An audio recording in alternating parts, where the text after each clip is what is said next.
Today I wanted to talk about landscape preferences and what we like in landscapes and why we like what we like. So a lot of people assume that beauty is just in the eye of the beholder and everybody likes something different and we all have a different opinion about landscapes. But there is a consensus among many people about what we like about landscapes. So I wanted to talk about our preferences and what we think about landscapes. But before I talk about that, I want you guys to look at these 4 pictures here. And just a really quick look, I want you to decide which one you like the best. So when you look at them and I want you to go with your first impression, just look at it and make a quick decision. Just take a few seconds here, make a quick decision about which landscape you like the best. So you have A, B, C, and D. And just remember the letter of the landscape you like the best. And then we're going to come back to this later on in the presentation. So why should we really care about what people like in landscapes? Well, in my profession, I teach landscape design, and I'm also a landscape architect, and I do a lot of design work. I really need to know what people like so that I can design a landscape that they will enjoy and that they think is aesthetically pleasing. But one of the issues that we had, I work a lot with the Florida Friendly program, and one of the issues that we had was that every time that we would go out and talk to people about adopting a Florida friendly landscape or changing their landscape to be Florida friendly, the first question that they would always ask is, what does it look like? And they said, I don't want to do a Florida friendly landscape unless it's going to look good. And we were having a difficult time trying to explain to people that Florida-friendly landscapes don't have any particular look to them. They can look a lot of different ways. And we decided that we needed to, as part of our social marketing message, learn a little bit about what people do prefer in landscapes, how they perceive a landscape, their knowledge of it, and also what they think about maintenance in terms of landscapes. And there have been a lot of studies done already on this, but we wanted to find out more particular about people in Florida and what perceptions and preferences they have. So one of the things that we really need to think about is how do people actually think about a landscape? The average person, when they look at a landscape, is just going to evaluate it totally on its visual appeal. So like in this image right here, when people look at this landscape, they say, oh, that's a very nice landscape. It's very neat. It's well cared for. It looks like somebody's taking good care of it. And since it looks so good, it must be healthy. And therefore, it's good for the environment. So that's that totally on what that landscape looks like. They really don't have a lot of knowledge about the ecological benefits or maybe even the environmental benefits of that particular landscape. But that's because a lot of people don't have the knowledge to judge it on the ecological benefits, but also of all our senses, like our hearing and touch and so forth, we get about 90% of our information from where we make our judgment on, just how does it look? And then they also evaluate it on how they feel when they look at that landscape. So aesthetics is a huge factor in human behavior and human experiences. So for example, if you were to go to a botanical garden, and you're walking through the garden, you would probably say that you would want to linger in the garden and you would rate that as a very good experience. But then if you went to an old abandoned lot somewhere and it was full of weeds and and different plants, and you would probably say, I actually don't want to linger here, I don't even want to walk through it, and you would probably rate that as a poor experience. So, and the main difference being the aesthetic appeal of those two areas. Studies have also shown that when people prefer a landscape and they find it very aesthetically appealing, that they will take better care of it and they will care more about the landscape. And so that's a really good thing to keep in mind when you're doing designs of public spaces. We find that if things are well designed, people are very careful about taking care of the landscape.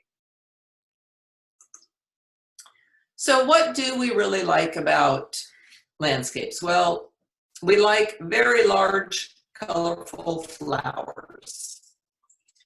Actually, anything with color, any plant with colors. So you see this picture here with the crotons and the tie plants and so forth. That image, that one was rated very high, and people said, I really like the color in that one. People also like large, bold plants with well-defined forms, like the large bromeliads or aloes.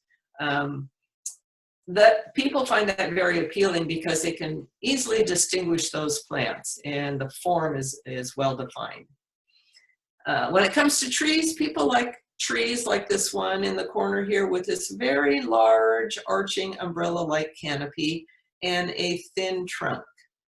And that actually is the preferred tree form for all cultures around the world.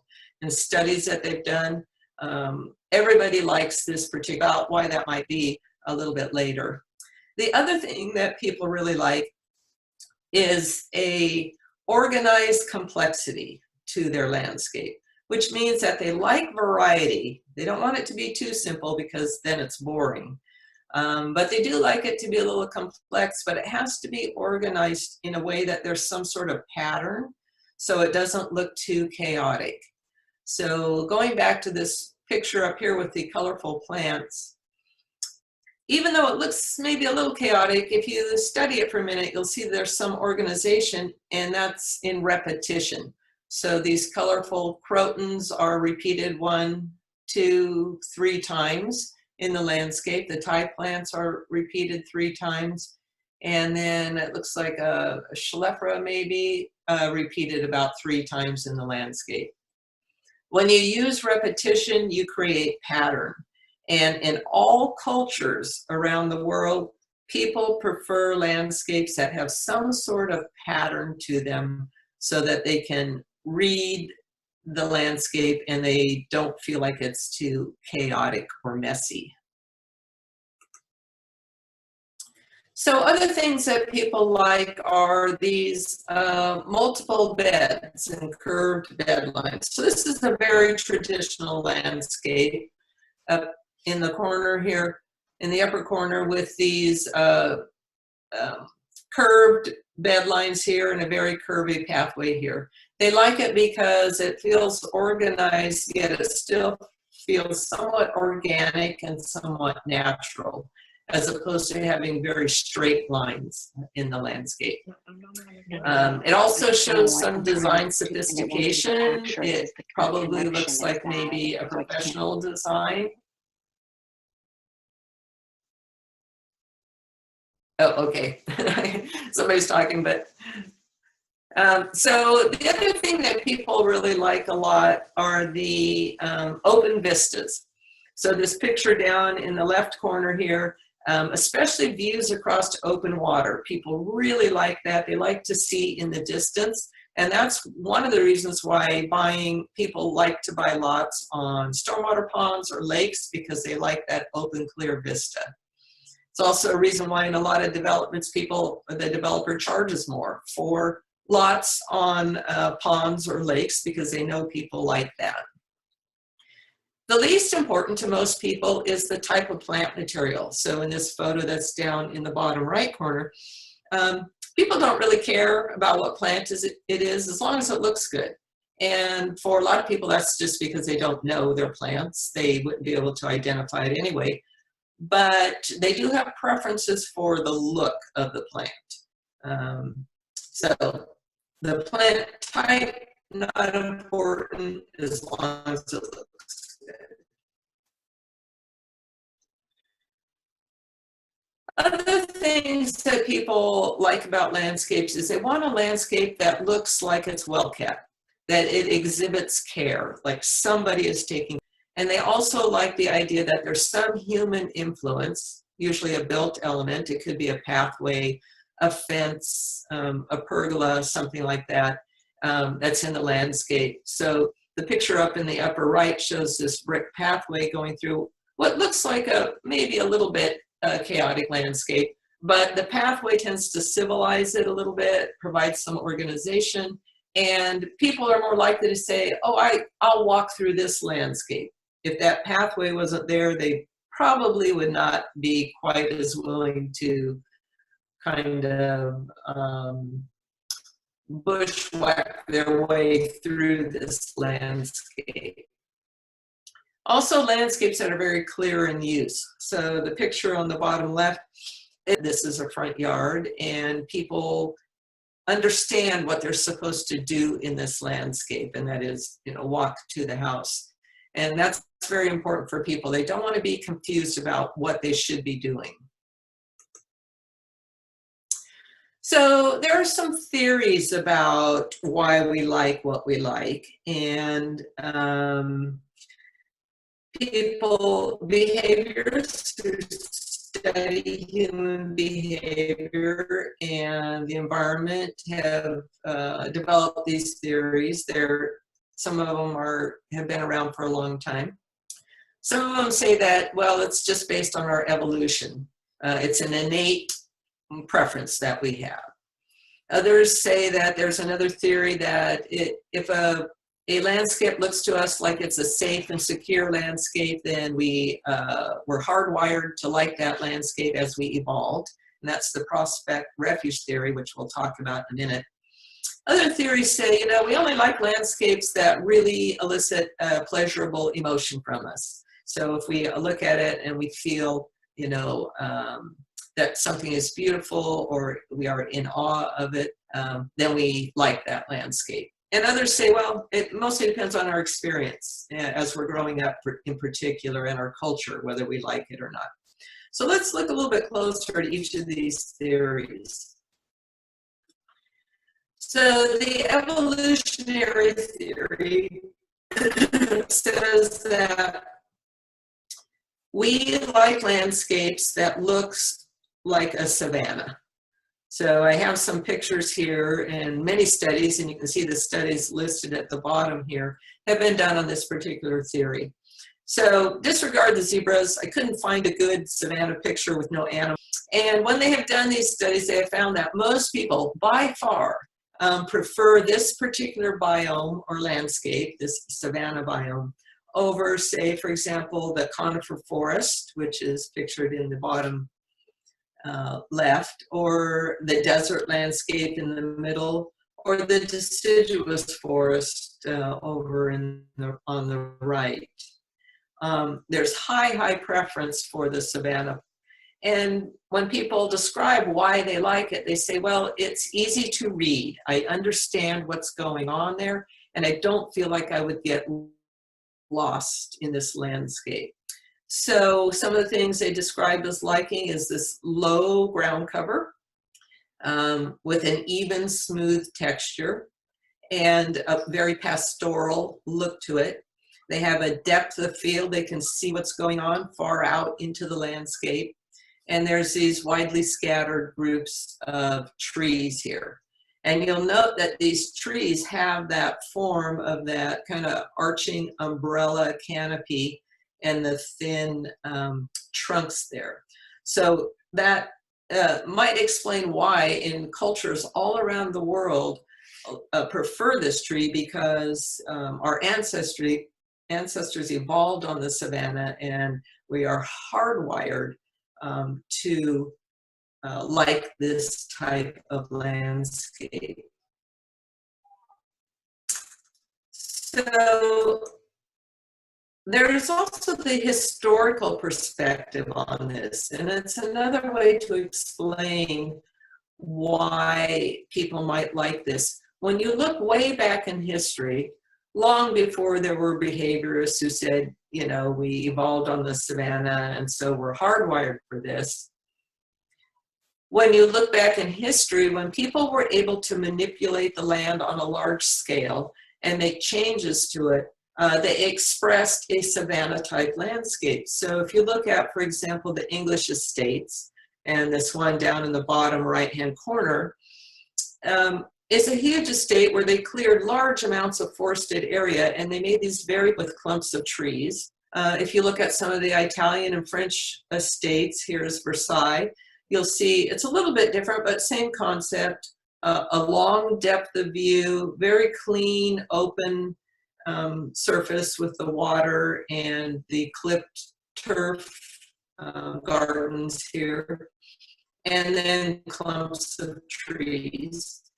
And even the Japanese gardens, although they're on a much smaller scale and they used gravel rather than turf, as they're smooth, even it's a smooth texture, it's even, and even their trees were selected to have that umbrella type of a canopy with the narrow trunks. So the behaviorists who study this say that there's a historical reference to these preferences that have been kind of savanna-like throughout history. So the prospect refuge theory says that it's closely tied to the savanna theory, and it says that the savanna was beneficial to our survival. There was an opportunity to see, so that's the prospect part. You could look out, you could see if there were animals that you might be able to hunt or animals that you would need to hide from. And that's the other part, the refuge part about this theory, is that it also afforded us opportunities to hide and be safe if we needed to.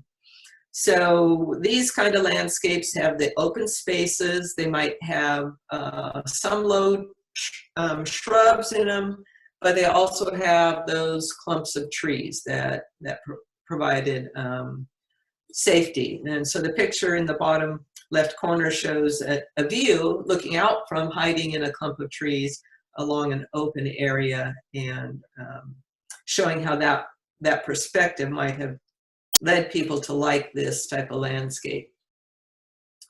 So then there's the emotion pleasure theory. And the emotion pleasure theory says that we really like a landscape if we look at it and we feel delight, if we feel awe, if we really want to continue to look at it. It's just an emotional process. It's not based on knowledge. And in fact, they point to studies that have been done that show where people were asked to select certain landscapes, and then they were told about those landscapes. They were given some information about how ecologically healthy they were, how good for the environment, and so forth. And then they were told to look at the landscapes again, and they still picked the ones that they thought were most aesthetically pleasing, and they didn't take into account the knowledge that they had just learned. And so, and it was still a very high preference for any kind of landscape that had some savanna type characteristics. The culture experience theory says that really it just depends on our culture that we grew up in, and also our experience, especially as kids, on whether we prefer this landscape or not. And that has to do with familiarity. Are we familiar with this landscape? When we look at it, can we read it? Can we understand it? And what is very interesting about this savanna type setting is this picture up in the right corner, top right corner, is very much a savanna-like setting. You see smooth ground cover, smooth, even texture. You could have a depth of field. You see some clumps of trees. And this is a landscape that many people in Florida grew up with. It reflects a savanna type setting, and we grew up with it as kids. So we look at this landscape and we say we prefer that. It just happens to have a savanna-like setting. But the other interesting thing is when they show kids picture or the forest settings, the kids by far always choose the savanna look. So there's also this, studies have shown that there is cross-cultural agreement on some basic features in a landscape. So it doesn't matter really what country or culture you grew up in, people still agree that openness, so this picture on the bottom right showing a view across the lake, an open view, depth of field, that openness, a smooth ground surface, and a view of water, or at least evidence that water is nearby, were preferences for all cultures around the world. So behaviors believe that one of these is, again, a survival, innate, hardwired survival preference, and that's the idea that water is nearby. Or they can see water, because people knew that water was critical to their survival. So they're kind of hardwired to prefer a landscape that at least indicates to them by green vegetation that there's water. So there's a few other things that come into play in our preferences. And one question is the social issues behind it. So the question, and I think a lot of people know this, are you judged by your lawn? Well, you are if you live in an HOA, and it's usually not your neighbors who are judging you as much as your HOA covenants and codes and maybe board members who are judging your lawn. But this was an article that was in the Washington Post a while back, and it was talking about how neighbors, Americans, are judging their neighbor's lawn. And the problem with it is it's causing some environmental consequences, and that is that idea that you have to keep up with the Joneses, you have to keep your lawn very lush and green, and so we are overdoing it with our fertilizer. And as you are all very familiar with, I'm sure, the fertilizer a lot of times ends up in our water bodies and creates a lot of algae problems. So let's look at some of these cultural norms that we as a society and all humans are affected by. First of all, we do want to fit in our neighborhood. We are social animals. We want social acceptance. We want to have good relations with our neighbors. So we are concerned about what our neighbors will think about our landscapes in our front yards in particular. And so we tend to follow the norm for our neighborhood. For example, on the top, this is a neighborhood up here in Gainesville that's close to my house. And you can see it's a little bit different from this picture on the bottom, which is in a neighborhood in Sarasota.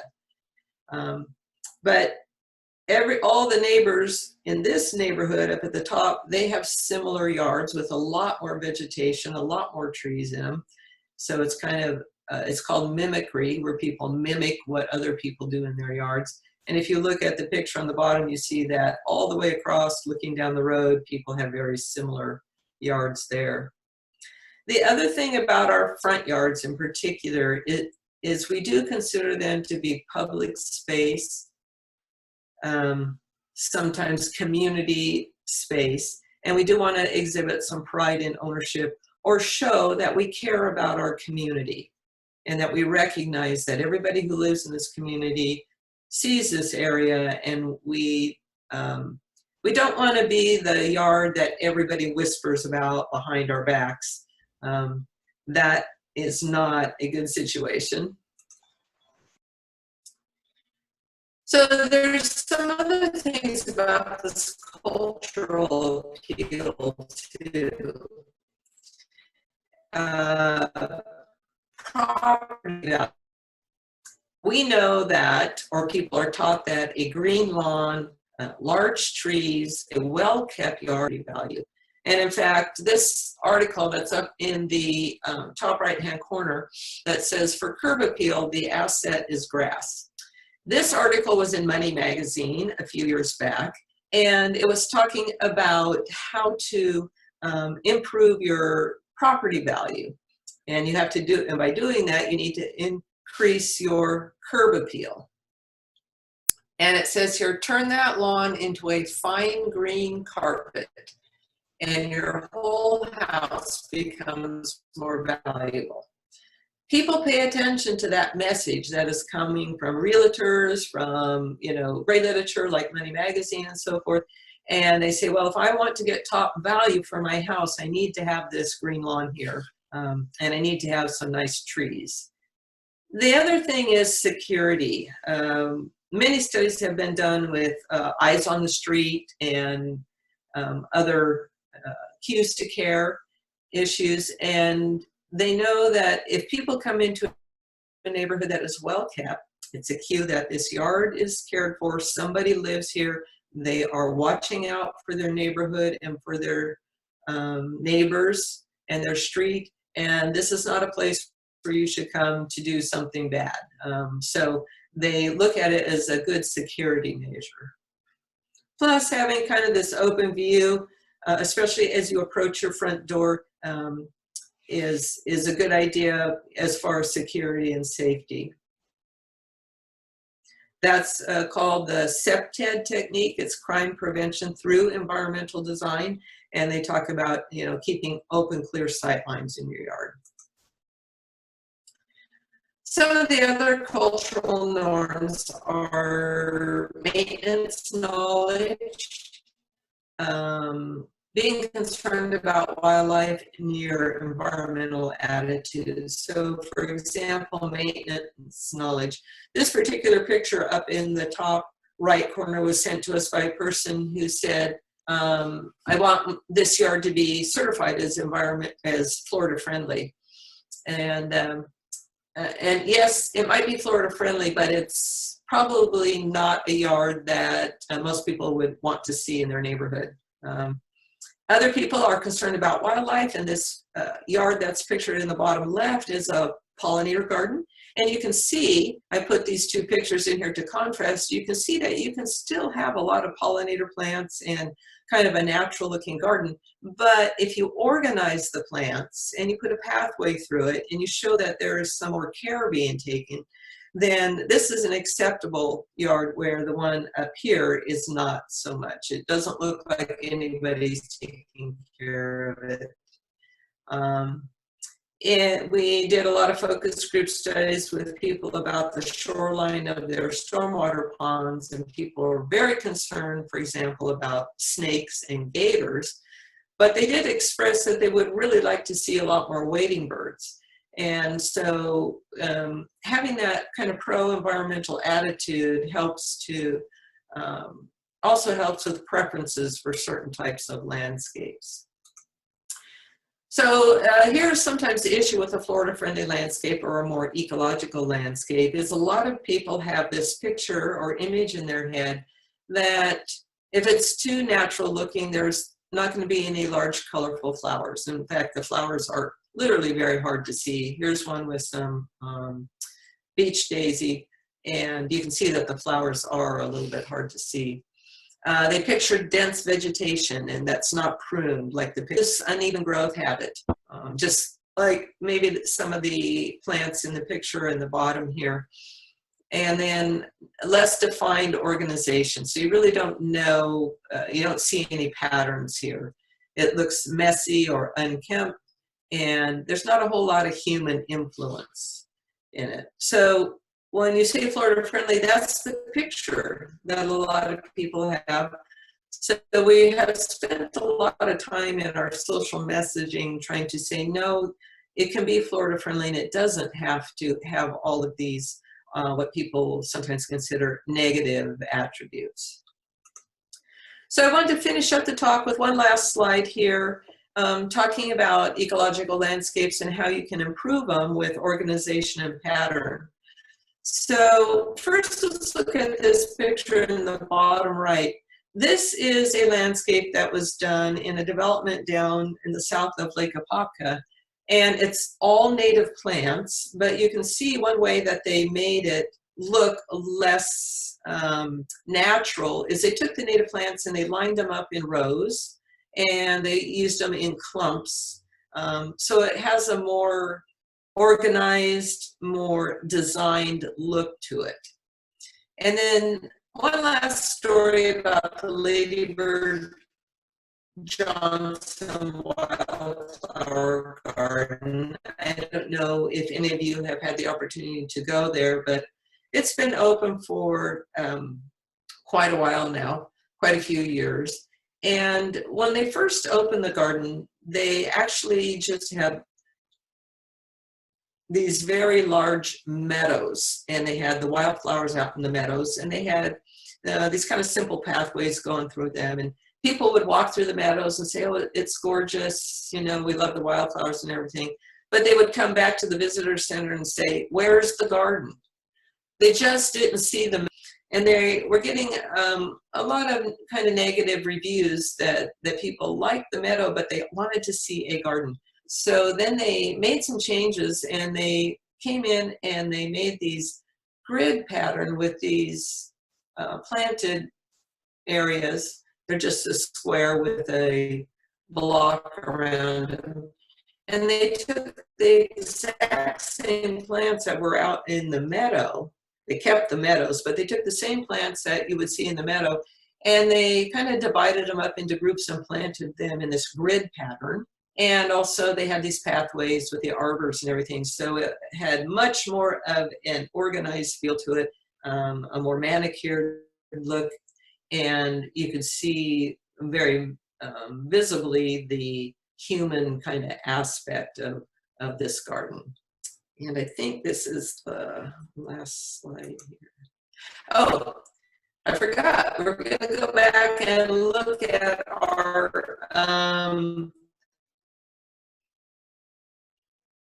our images here. So I don't know, John, if you can put people back on, if anybody has any questions or anything. I'm curious to see what image that people selected out of these for as their favorite image. Yeah, if anybody at this point, I mean, we're going into the Q&A section right now as well. So let's just use this as a chance. If anybody has any strong feelings or preferences, or if you want to comment, go ahead and talk to Dr. Hansen right now. So anybody want to comment on slide A? Was that a favorite comment? Or I mean a favorite landscape? Anybody select that one? No? Okay. I'm seeing in the chat box, somebody said, I like A. Patricia. I like A, okay. How about B? Anybody have a comment on B? Looks a little rough. In the chat box, looks a little rough, okay. So maybe not quite as organized as you would like it. Max says, B looks like a labor of love, natural yet somewhat unorganized, or somewhat organized. Somewhat organized, okay. Yeah, there's not a lot of repetition in it, so maybe a little bit more repetition might help it look a little more organized, but definitely a more natural look to it.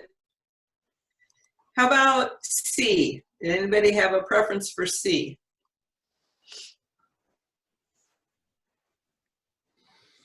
This is actually a coastal landscape here. I'm seeing some C's show up on the chat. Okay.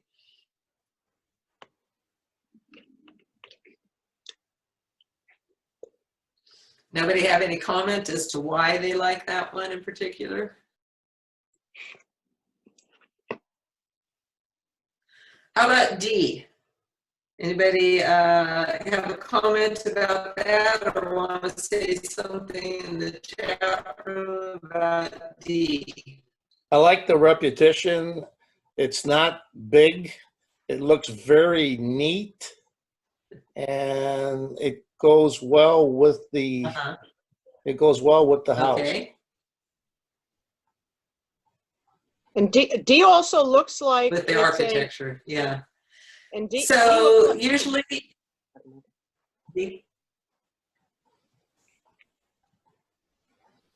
go ahead. D looks like it's D a looks like, Carrie, did you have a comment? yes, ma'am. D looks like it has a little bit of little more symmetrical with the ratio of the the lawn versus the landscaping. And like Joe said, it's a little bit more organized. Yes, yeah. Yeah. So D is often the most favorite for a lot of people who look at these. And one of the comments is that there is a more balance between the amount of turf and the amount of plant material. And actually, we just finished doing a study. It was an eye tracking study, and we had people look at landscapes that 50% plants was the favorite. There was another one that had only 25% plants and 75% turf. That was not well liked. And another one that was 75% plants and only 25% turf, which was okay. That was, I think, the second best. And then there was one with all plants and no turf, and very few people liked that. In fact, I'm not sure anybody liked it. So they were more like this one, the letter D view, where it was 50-50 was most highly preferred. And that was the way we did that. They were wearing special glasses when they looked at the images, and then we tracked where their eye was moving, and we also tracked the area of the photos that where their eye lingered the longest. And what's interesting though about this picture, a lot of times when especially the master gardeners would take a look at this picture, they'd always comment on that palm tree needing a little bit more nutrients because it looks a little like it's not quite as green as it should be. So you guys probably all agree that that needs a little more Absolutely. nutrients for that palm there.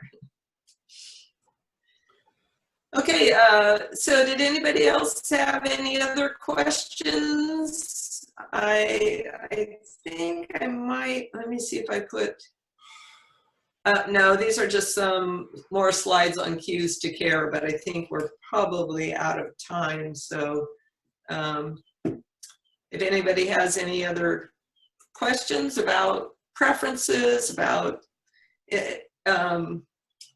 you know, generally, do you agree that the things that people like with the kind of open feel, large colorful flowers, organization, well-maintained, Yeah. are those preferences that you guys also have? Well, yes and no. Yes and no.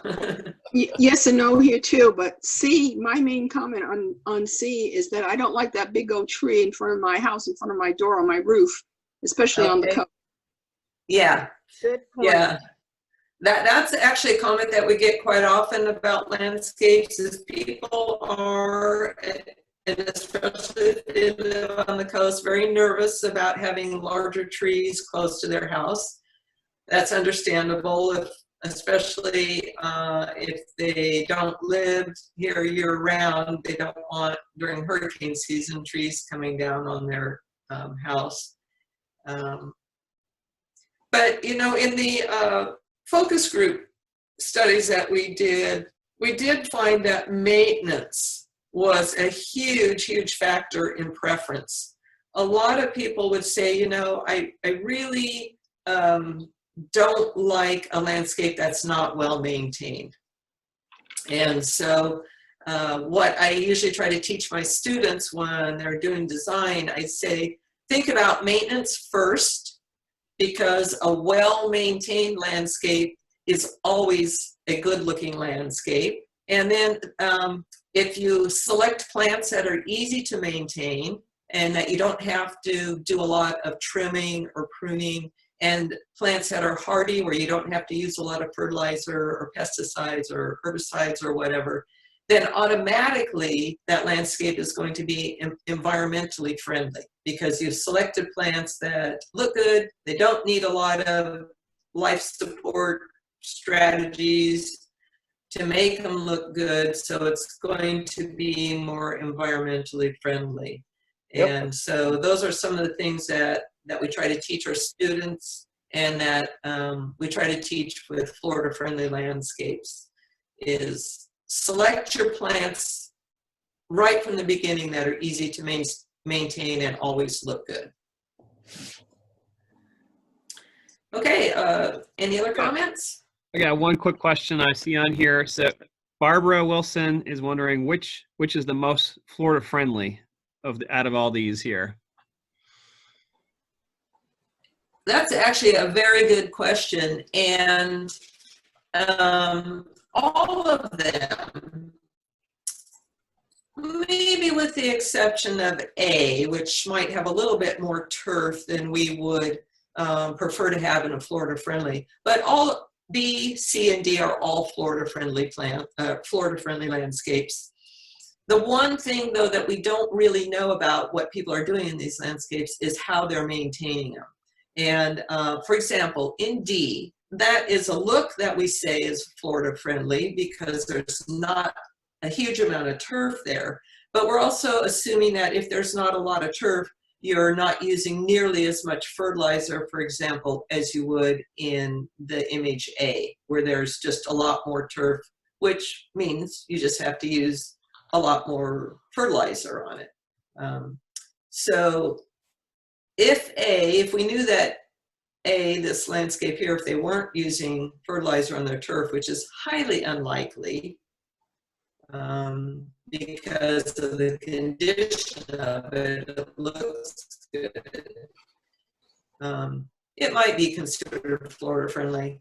The other issue with A is it probably requires a lot more water, a lot more irrigation of that turf there. And it's just because it's a lot more turf. So more turf, more water.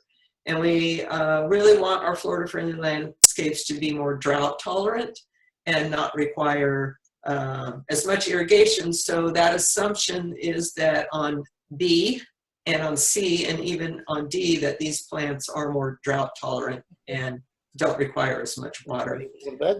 B for sure, Eddie? that one, you know, wouldn't need as much water, and C also. Yes. So, yeah, tricky question. Which one is Florida friendly? I would probably eliminate A just because of the amount of turf, and turf requires water and fertilizer. So that would be the main issue with A. So We try to encourage, you know, at least 50-50, 50% turf, 50% plant material, or less turf even. okay. All right, thank you. Yeah, thank you. Any other comments or questions? I just have one about Okay, well, if anybody has any other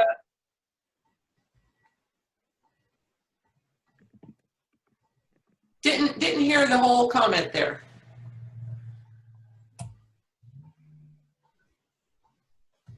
I'm not sure who made it, but we didn't hear it. Okay. Yeah. Somebody had a question? Like, go ahead and ask it right now, and we'll go ahead and wrap up and go to the all members meeting.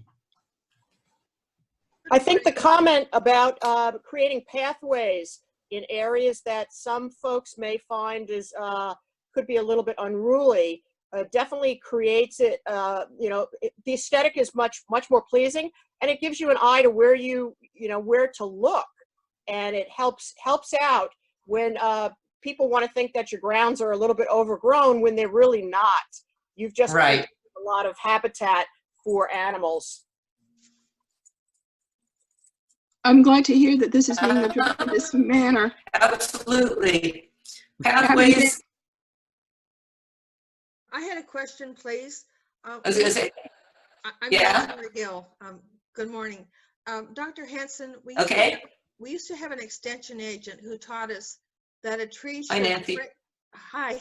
that a tree should frame the house and never be placed in front of the house. He said that it broke the line of the house. I'd like to hear your comment on that.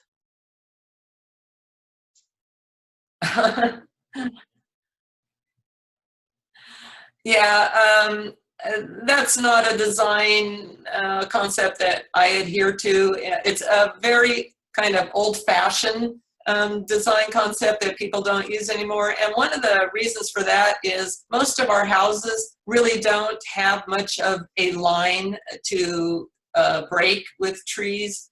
For example, if you look up on image A there, that line is already broken just by the multiple roof lines there and everything. Mhm. And so I really don't follow that design idea. I think it is a little bit dated, and especially when you're using trees like palm trees, which are taller and the canopy is up kind of above that roof line. From the point of view of curb appeal, from the view for the street, do you feel that if you keep the trees framing the house, that the house actually looks bigger from the street? Looks bigger. Actually, no, I don't think it really would. I think that actually having a tree more in front of it, where you have some concept of the scale of a tree, could actually make the house look bigger.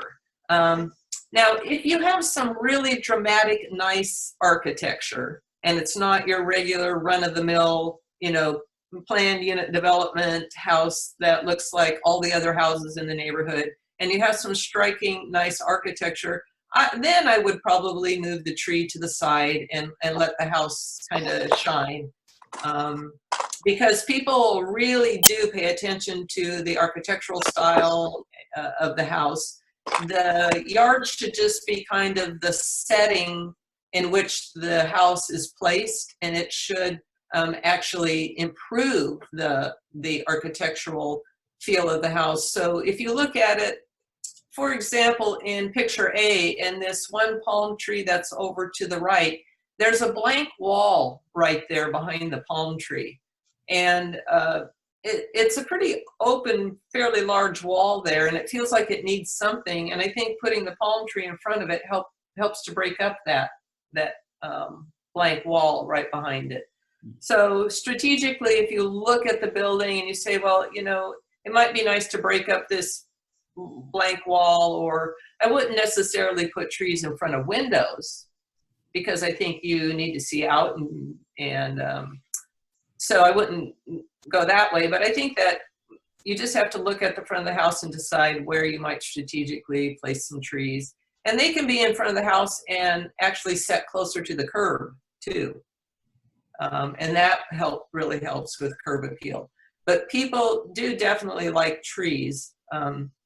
Again, it would help to set it off and farther away from the house, because then it alleviates people's fear of the tree perhaps falling on the house, or a limb, falling on the house. So if you have room, sometimes it's a little hard in a front yard because a lot of us have utility easements and other things in our front yard that we can't plant trees in that area.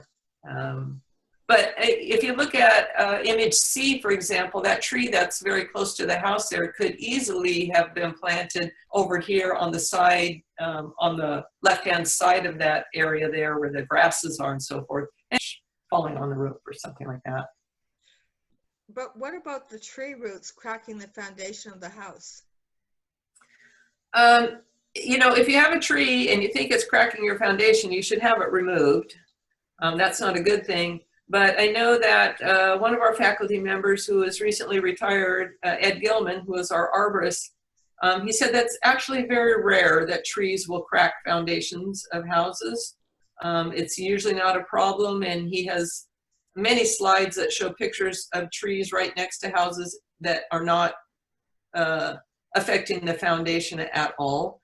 The roots tend to grow down more, and so it's not that common of a problem, but if you do have a tree that gets very large, like a live oak or some of the other oaks and so forth, that might be a reason to remove it, because they tend to have those trees, they fan out a little bit more at the base and might present a little bit of a problem. Thank you. I can You're comment welcome. on that one a little bit. It's because Yes, John. so yeah, just to follow up on that, yeah, if the foundation was created well in the beginning, the soil will be compacted underneath the house, and the roots can't invade into that space, and so that's why they'll kind of fan out from there most of the time. Like they'll divert from that area. So just to follow up there, but yeah, I guess I think we're Yes, out of time listen here. to John. He's the tree expert. So Okay, well, thank you everyone for attending the Lunch and Learn. I hope it was interesting and you learned a little bit. Yeah, it was very nice. Thank you. All right. yeah, Well, we'll thank have you. to have you back at some point, Dr. Hansen. I feel like this is some of the stuff I didn't really see a whole lot of, like over in environmental horticulture, like the thinking about why we do what we do. And I would definitely be curious to see more of like the landscape architecture side of things. Yeah, so anytime, just let me know, because I have obviously a lot of presentations for my class and so forth on landscape design, and I can talk about some of the elements and principles of design, and if people are interested, so just let me know. Well, thank you very much.